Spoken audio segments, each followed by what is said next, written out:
Welcome na usab sa atong pamalandong sa pulong. Daghang mga sinsiro nga mga Kristiyano nagtuo nga giilisdan na ang sugo sa Sabado nga igpapahulay sa Domingo. Tinuod ba kini? Naabay mga bersiklo sa Biblia nga atong mabasa mahitungod niini.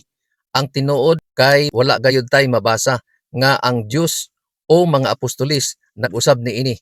Naa hinuon tay mabasa nga sukwahi sa pagtuo sa kadaghanan. Ania ang mga bersikulo nga atong mabasa. Una, Exodo 28, hinumdumi ang adlaw nga igpapahulay sa pagbalaan niini.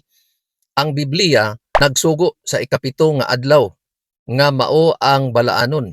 Ang ikapito gipanalanginan, gipahulayan o gibalaan sa Dios. Wala niya kini giusab. Ikaduha, Lucas 4:16, og sumala sa iyang nabatasan siya miadto sa sinagoga sa adlaw nga igpapahulay nga mao ang Sabado. Si Jesus nagbantay sa ikapito nga adlaw og nagsulti nga ang Sabado gihimo para sa tawo. Marcos 2:27.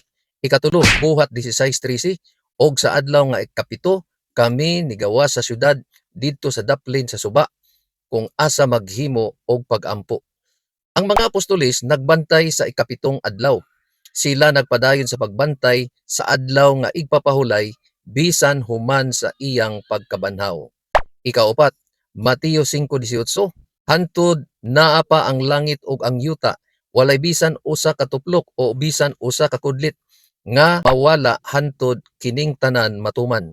Ang sugo sa Sabado kabahin sa sugo sa Dios nga balaan, matarong ug maayo. Roma 7:12. Kini magpabilin hantod karon. Ang Domingo wala gisugo sa Biblia. Ang pagbantay niini nagsugod sa mga gatusan ka mga katuigang milabay og nahimong balaod ilalom sa otoridad sa tao sa konsilyo sa Laodicea sa tuig 364 AD og dili gikan sa Dios. Karon nga ikaw nahibalo na, unsa ang angay nimong himuon? Magtuman sa sugo sa tao o magtuman sa sugo sa Dios?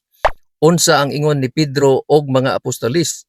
Kung ang balaod sa Dios og balaod sa tao magsumpaki. Buhat 5:29, mitubag si Pedro og ang iyang mga kauban, kinahanglan nga tumanon namo ang Dios og dili ang mga tao. Mao lang kini ang atong mubo nga pamalandong karong adlaw. Ayaw kalimot sa pag-like, pag-comment, pag-follow og share. Kita ta sa sunod na pod nga video. Ang Dios mag-amping kanatong tanan.